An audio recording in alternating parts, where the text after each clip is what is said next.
So Cody, just how's it been trying to come in, compete for a job, and know that you got a chance to maybe start, not just focus on special teams? Yeah, it's been good. It's been fun. Every day you get to come out and compete brings out the best in you, brings out the best in others, and so far it's been going good. What's it been like competing with Jonas and talking to him? It seems like you guys had developed a nice bond even though you're competing. Yeah, even though we're competing, we're still, at the end of the day, we're friends and teammates, and we've made a good relationship. And he's here to push me, and I'm here to push him, and we're here to learn from each other, help each other out. And, in the end, this is a team game. We want what's best for each other. Cody, when you guys come out to the field, there's a little snack stand here. It looks like beet juice or whatever. Yeah. What's your preference, and what do you? I like the beet juice. It looks like blood, though, and it tastes like blood, too, actually. But I like the beet juice. It makes me feel – I think it's supposed to be like there's nitrates or something in it. It's supposed to open up your blood vessels, but – could be placebo, but I don't know. I like it. Have you noticed the difference? No, not really. But I haven't noticed I'd be getting tired either, so, maybe it could be. What do you think of working with Alex so far? It's been fun. He's a good dude, good player, good leader. He's been teaching me a lot. Obviously this is my first year here, so I didn't know the scheme. He's helped me out a lot with that. And, it's been a lot of fun. Coach Payton says he's trying to use camp to create mentally and physically tough players. How have you felt that through this run of the team? Yeah, camp's hard here. It's hard in other places, and that's going to make you physically and mentally tough. You got to be able to come out every day and compete and be able to hit. It's pretty physical here, and then also the mental side of it is just that takes a toll on you. You can get tired and give into that, or come out each day with a fresh mindset and like I've been saying, come out and compete and be physical. We've heard about this defense. We've heard about this defense being an attack defense. What does that mean for an inside linebacker? Exactly what you just said, just be able to attack. Yeah, it's all attack style, so you can be aggressive downhill. That's why I wanted to come here. Downhill, one back, one gap style, and just I feel like that's the kind of style I flourish in best. Well, did you watch those defenses that BJ coached in Arizona and say, okay, this could be fun? I liked it, yeah. What I saw, I liked it. And also we played, what was his last year in Arizona? I can't remember. 22, right? Yeah, because I was in Seattle from 19 to 22, so we played against them twice a year for, a few years there. And so I just remember watching those guys. They're always, just flying around. And so, I feel like it's come full circle now. You made a tackle on Javonte Williams week 1, 2022 that kind of helped the Seahawks win that game. Did you hear about that at all from anybody when you came here? No, I remember what play you're talking about. I talked to Javonte about it back in when I first got here in the spring, but I remember that. You've played behind some pretty good defensive lines. What have you made of this group? Because they absolutely added 3 guys this offseason to the mix. Yeah, good players, big athletic dudes that can get off the ball. They can hold doubles. They can swim and split and make plays in the backfield. And that's where, as a linebacker, it makes my job easier because the O-line's got to honor their ability and how good they are and their style of just getting upfield. And it lets us make plays as well. Cody, what's a challenge or a nuance of your position that maybe not a lot of the football watching public understands? You get blessing for this? Or has enough appreciation for it? Sorry, what was the question again?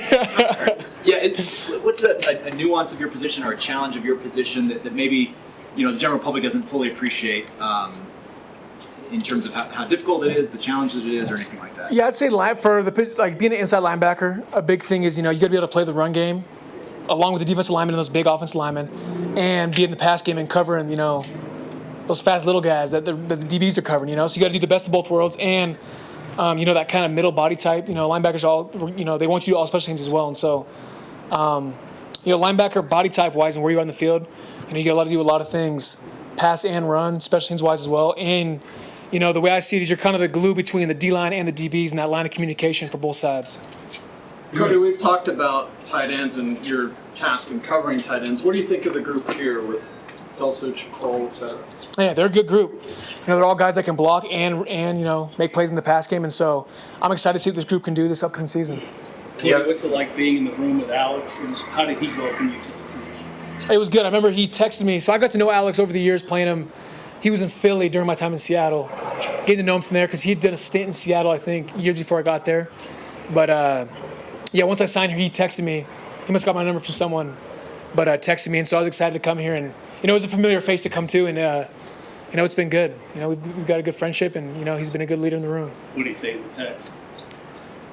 He said, "Let's go." With some other words in between, but he said, "Let's go." You get to spend 3 years around Bobby Wagner. Yep. Did he help shape the way you see the game as a Yeah, when I came into Seattle, I was just a rook, obviously going in there, and with Bobby and KJ, and those guys have been around a long time when I got in the league, and their experience and their knowledge of the game, taught me a lot at a young age. And with those guys there, I didn't get to play my first 3 years in the league, just doing special teams. But as frustrating as that was also a chance for me to learn. For those years, I was sitting behind them, and not only watch but also talk to them, and get that experience from them, and those little nuggets as a linebacker. You seem like a pretty high energy guy. Is that the beat juice, or is that something you cultivate? No, I feel like the beat juice is worn off, but no, I feel like just personality, I guess. Do you need that to play inside linebacker? No. I mean, I guess it helps me, but everyone's got different personalities, just like me and you, But I think it does help, I guess, having that energy. The toughest thing about 3 teams in 3 years, moving around like that? Scheme stuff. I mean, there's only so many schemes you can do, and it's more lingo, I guess, when you learn stuff. But it's just more just learning a new system. Seattle in 22, Commanders last year, now Denver. It's a whole new defense you got to learn. But you haven't played at Utah. Have you followed Jonah Ellis's kind of career at all, or what's it been like getting to know him? I actually didn't follow him that much. I know his brother though, Caden. Yeah. We actually did pro day together when we both came out. But anyway, I just knew Jonah through my little brother Lander, who's a junior at Utah, who is a good player, good linebacker. I'm putting him on game. Just little brother's a good player. But anyway, just from watching those games, I was like, who is this guy? This guy's pretty good. And Ellis, because I know his dad too, Luther. But yeah, watching him come, coming to the team and having a fellow Utah face. There's a few Utah guys here, but it's nice to have fellow Utes, and also just seeing his natural ability, really good athlete, and he can play some ball now. Yeah, to that end, Last one, guys Brandon. like Garrett Bowles and Tim Patrick, who you were at Utah with, how nice is it to see them now at this point in their careers and Yeah, it's me and Garrett especially have been good friends for a long time. Because we haven't played since I think 2017 was the last time we were at Utah together, or 16. 16. And but even then, we've always stayed in contact. Always FaceTime like once every couple weeks.